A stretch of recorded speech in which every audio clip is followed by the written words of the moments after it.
Hello दोस्तों, आज के इस वीडियो में हम लोग देखने वाले हैं एक्टिव एंड पैसिव वॉइस के प्रीवियस ईयर क्वेश्चन को। इस वीडियो में मैंने 10 क्वेश्चन लिया हुआ है और सभी प्रश्न को मैं पूरे कॉन्सेप्ट के साथ बतलाऊंगा, इसलिए वीडियो को ध्यान से देखिए ताकि आपका इस वीडियो में अच्छे से रिवीजन हो पाए। तो चलिए देखते हैं पहला क्वेश्चन। पहला क्वेश्चन हम लोगों का है the child is eating bananas, यानी बच्चा केले खा रहा है। ये सेंटेंस मेरा किस में है? प्रेजेंट कॉन्टिन्यूअस में है। यदि प्रेजेंट कॉन्टिन्यूअस टेंस का आप पैसिव वॉइस बनाते हैं तो उसमें इज़ एम आर के साथ बिंग वर्ड जोड़ना पड़ता है और वर्ब का थर्ड फॉर्म तो सभी पैसिव वॉइस के साथ लगता है। तो चलिए देखते हैं। अब बच्चा क्या खा रहा है? केला खा रहा है। ठीक है, केले, ज़्यादा केले हैं यहाँ पे। तो इसको हम लोग को ऑब्जेक्ट है तो इसको सब्जेक्ट बनाएंगे बनानाज। उसके बाद बनानाज ये बहुवचन का है, यानी प्लूरल नाउन यहाँ पे आ गया है, बन गया है ये। तो इसको क्या करेंगे? आर लगाएंगे। ठीक है, उसके बाद बिंग जोड़ना पड़ेगा और वर्ब की थर्ड फॉर्म ईट का होता है, ईटेन, और बाई द चाइल्ड। ठीक है, तो इस तरह से आपको पैसिव वॉइस बन जाएगा ये। दूसरा सेंटेंस हम लोगों का है, देखिए, he was writing a book, मतलब कि वह एक किताब लिख रहा था। ये सेंटेंस मेरा किस में है? ये सेंटेंस हम लोगों का है पास्ट कॉन्टिन्यूअस में। पास्ट कॉन्टिन्यूअस हो या प्रेजेंट कॉन्टिन्यूअस हो, दोनों का सेम प्रोसेस होता है, बस केवल हेल्पिंग वर्ब का अंतर होता है। इसमें भी आपका कॉन्टिन्यूअस है, तो यानी कि इसमें क्या करेंगे? इसमें भी आपको बिंग लगाना है और वर्ब का थर्ड फॉर्म लगाना है और सब्जेक्ट ऑब्जेक्ट को बनाना है, ऑब्जेक्ट को सब्जेक्ट बनाना होता है। तो ए बुक ऑब्जेक्ट है इसमें, तो इसको बनाएंगे सब्जेक्ट ए बुक, और ए बुक के साथ क्या लगेगा? वाज लगेगा मेरा। ठीक है, वाज। उसके बाद बिंग लगाएंगे, रिटन बाई हिम, यानी उसके द्वारा किताब लिखा जा रहा है। तीसरा क्वेश्चन हम लोगों का देखिए, तीसरा क्वेश्चन हम लोगों का है did Ramu kill the tiger, क्या रामू ने बाघ को मार दिया? ये इंट्रोगेटिव सेंटेंस है। यदि आपके वाक्य में एक्टिव वॉइस में इंट्रोगेटिव सेंटेंस आता है, यानी प्रश्नवाचक वाक्य आता है, तो उसका पैसिव वॉइस भी आपको प्रश्नवाचक की तरह ही बनेगा। ठीक है, तो देखिए ये जो सेंटेंस हम लोग का है पास्ट इंडेफिनिट का है, डिड लगाने से मालूम चल जा रहा है यहाँ पे। तो यदि पास्ट इंडेफिनिट सेंटेंस का आप पैसिव वॉइस बनाएंगे आप लोग, तो इसमें वाज वर्ब का प्रयोग करना होता है। ठीक है, वाज वर्ब। तो देखिए द टाइगर को हम लोग बनाएंगे सब्जेक्ट। ठीक है, तो द टाइगर के हिसाब से क्या होना चाहिए? आपका वाज होना चाहिए। तो यहाँ पे मैंने क्या लिखा है? Was the tiger. किल का थर्ड फॉर्म किल्ड होता है। अब बाई रामू आपका सब्जेक्ट है, तो इसमें ऑब्जेक्ट बना देंगे रामू और लास्ट में प्रश्नवाचक चिन्ह लगा देंगे। ठीक है, 4 नंबर क्वेश्चन देख लेते हैं। द जज फाउंड द प्रिजनर गिल्टी, मतलब जज ने कैदी को, प्रिजनर मतलब होता है कैदी, अपराधी को दोषी पाया। ये कहने का मेरा सेंटेंस है आपका एक्टिव वॉइस में। इसको पैसिव वॉइस बनाएंगे आप लोग। तो किसको बनाया, मतलब किसको पाया दोषी? तो कैदी को। तो द प्रिजनर आपका सब्जेक्ट बन जाएगा पैसिव वॉइस में। ठीक है, तो द प्रिजनर। उसके बाद ये सेंटेंस मेरा किस में? फाउंड, मतलब पाया। ये पास्ट इंडेफिनिट का है, पास्ट इंडेफिनिट का अफर्मेटिव सेंटेंस है, तो इसमें हम लोग पैसिव वॉइस बनाते हैं तो वाज वर्ब से बनाएंगे। तो द प्रिजनर वाज फाउंड। उसके बाद गिल्टी लगाना पड़ेगा आपको बाय द जज, मतलब कि जज के द्वारा, जो मतलब कि इसका कहने का मतलब हो जाएगा कि कैदी जज के द्वारा दोषी पाया गया, मतलब जज ने उसको ढूंढ लिया, मतलब कि कैदी वही है, पाया मतलब गिल्टी, दोषी मान लिया उसको, कहने का मतलब यहाँ पे ये है। तो इस तरह से आप लोग इसको पैसिव वॉइस बनाएंगे। ठीक है, चलिए आगे देखते हैं 5 नंबर। 5 नंबर हम लोग एक्टिव वॉइस में we should admire freedom fighters, मतलब कि वी मतलब हम लोग या हम लोग होता है, तो हम लोगों को फ्रीडम फाइटर्स मतलब स्वतंत्रता सेनानियों की प्रशंसा करनी चाहिए। शुड मतलब होता है चाहिए, एडमायर मतलब प्रशंसा होता है। ठीक है, तो ये आपका मॉडल का सेंटेंस है, यानी कि शुड आ जाए, कैन आ जाए। तो इसको हम लोग पैसिव वॉइस बनाने का रूल क्या होता है कि आपका कैन आए, कुड आए, ठीक है, शुड आता है तो इसमें बी वर्ड जोड़ा जाता है, बी और। ठीक है, तो चलिए देखते हैं पैसिव वॉइस में।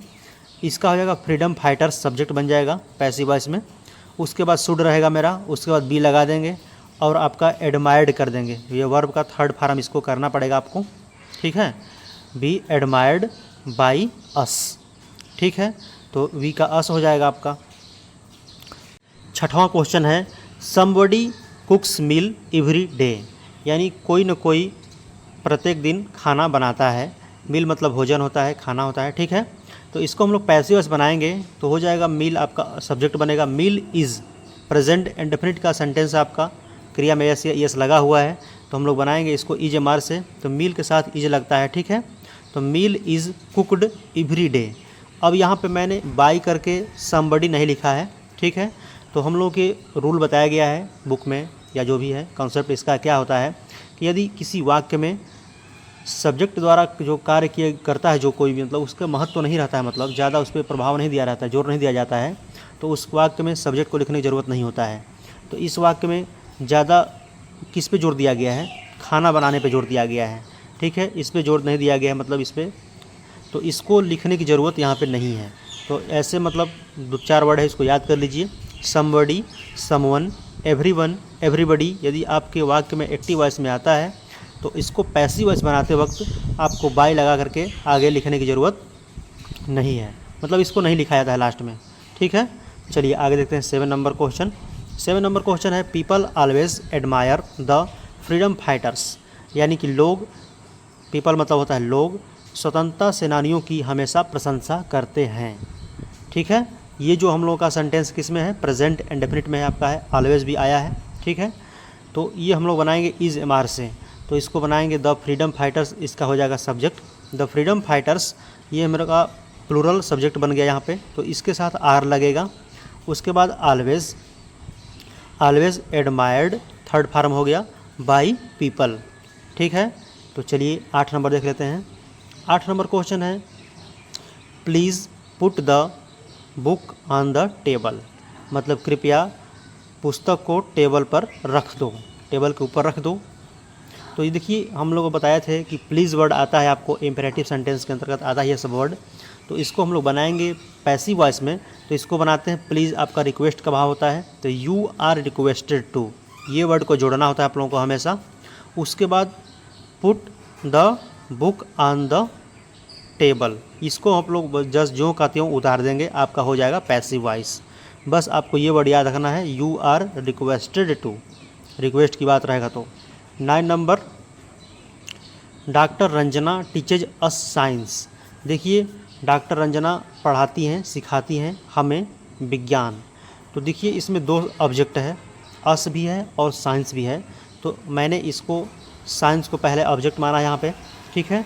यदि आप इसको मानते हैं तो भी बना सकते हैं, इसको मान के भी बना सकते हैं। तो देखिए साइंस हो गया, साइंस के साथ आपका इज लगेगा। साइंस इज प्रेजेंट इंडेफिनिट का सेंटेंस है, तो इज एम आर से बनता है पैसिव वॉइस। तो साइंस इज टॉट।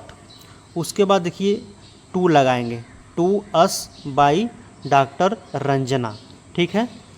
यहाँ पे RAN होना चाहिए, ठीक है। यहाँ पे रंजना है ना, यहाँ पे भी होना चाहिए वही। तो देखिए या अगर ये आप इसको बनाएंगे, यदि अस से बनाएंगे आप लोग तो वी करेंगे यहाँ पे, वी, ठीक है। उसको भी बता देते हैं, समझ लीजिए आप लोग।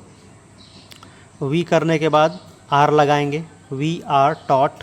अब यहाँ पे साइंस कर देंगे, यहाँ पे टू नहीं लगाएंगे, क्योंकि यहाँ पे हम लोग जो इनडायरेक्ट ऑब्जेक्ट है, यदि डायरेक्ट ऑब्जेक्ट को पहले लिए हैं तो हम लोग यहाँ पे टू लगाना होता है, ठीक है। इसका कॉन्सेप्ट अच्छे से बताया गया है। चलिए 10 नंबर क्वेश्चन हम लोगों का है डॉक्टर मेहता टीचेज अस फिजिक्स। ये भी हम लोगों का क्या है?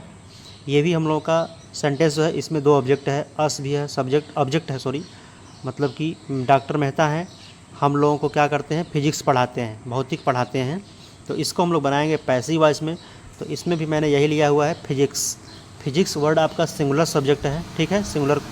इसमें यस लगा है तो इसको ये मत समझ जाना कि ये बहुवचन है, तो इसको सिंगुलर माना जाता है। फिजिक्स इज़, इसके साथ इज़ लगेगा, वर्ब की थर्ड फॉर्म टॉट। उसके बाद टू लगाना पड़ेगा आपको इनडायरेक्ट ऑब्जेक्ट से पहले, to us by doctor Mehta. तो दोस्तों मिलते हैं नेक्स्ट वीडियो में, धन्यवाद।